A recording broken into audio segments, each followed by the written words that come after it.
Pessoal, eu quero falar com você hoje sobre amor. A característica do amor na vida de um discípulo. O amor, a iniquidade vai crescer, mas o nosso amor precisa ser a nossa característica. Então eu quero te convidar a ficar comigo até o final desse vídeo. Daí eu vou falar todas as falas aí de blogueiro que eu estou aprendendo ainda. Se inscreve aí no canal, deixa seu like e fica comigo até o final desse vídeo. Porque afinal de contas, será que alguém fazer mal a mim justifica a minha falta de amor? Eu quero refletir com você sobre isso agora.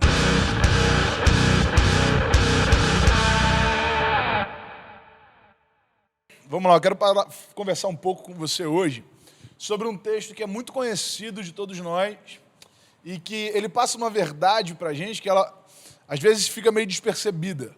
Porque tem alguns momentos que a gente ouve tanto sobre um versículo, ouve tanto um versículo, que a gente deixa de analisar aquilo que ele realmente quer dizer.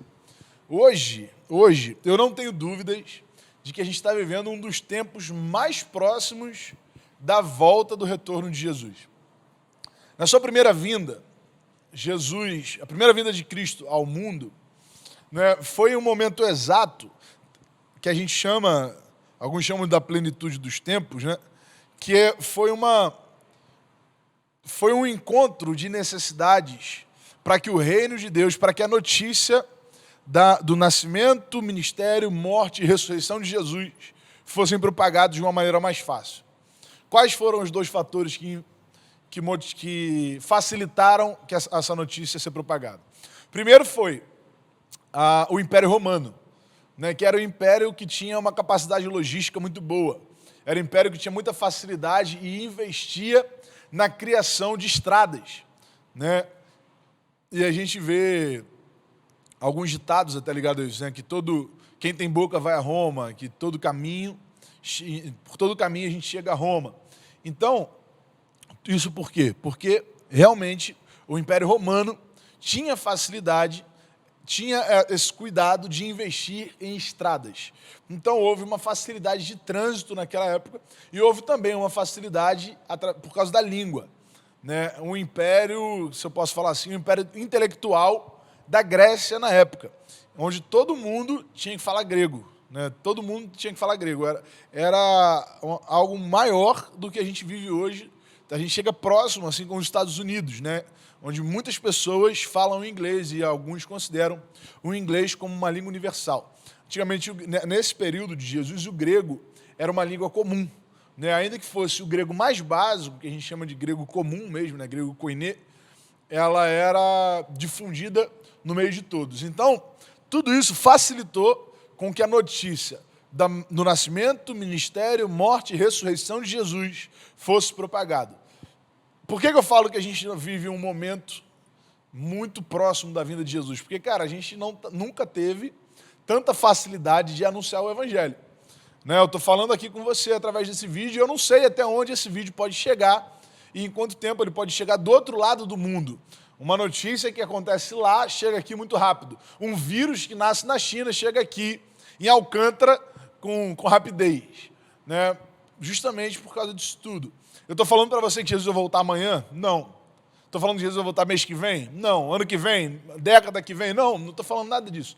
O que eu estou falando é que a gente nunca esteve tão próximo dessa vinda, dessa volta, na verdade, quanto a gente está vivendo agora. E num diálogo de Jesus com seus discípulos, ele fala sobre as características dessa segunda volta dele, né? Os discípulos perguntaram: mestre, quando vai ser o fim dos tempos? E aí ele começa a falar.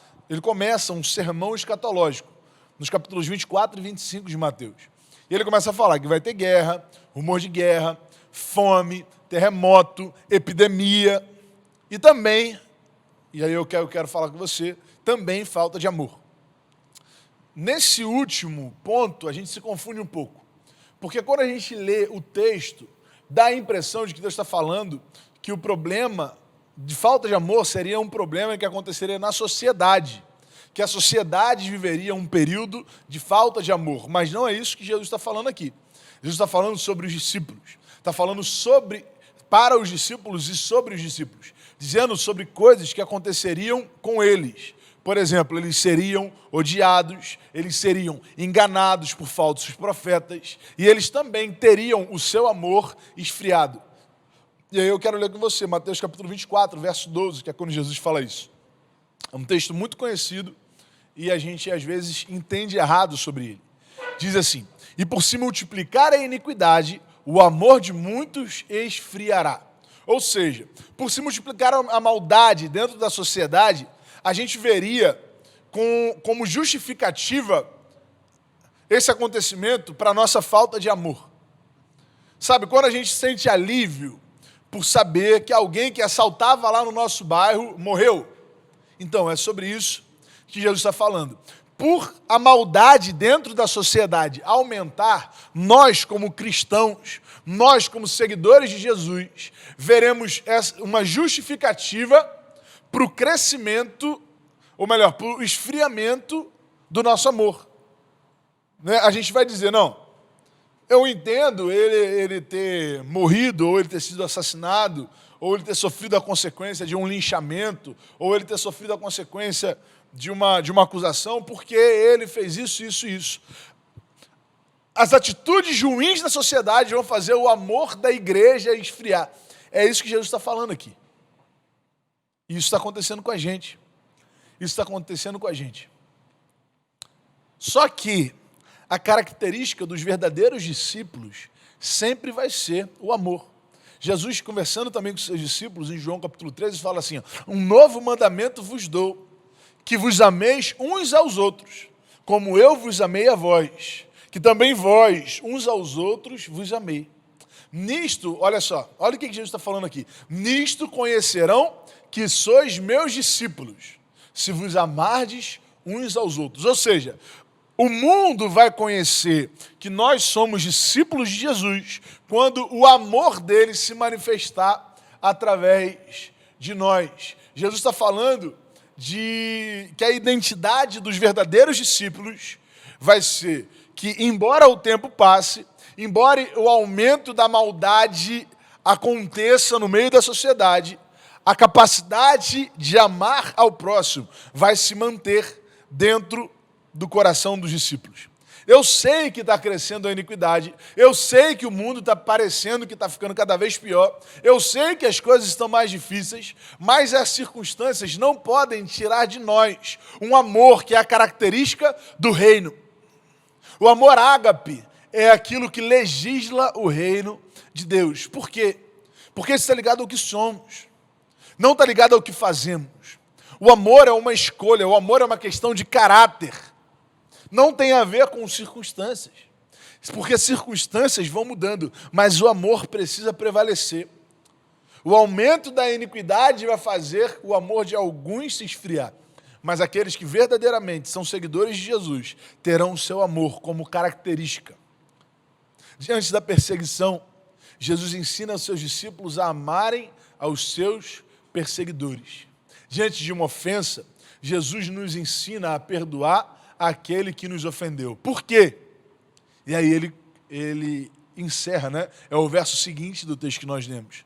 Porque aquele que perseverar até o fim, esse será salvo.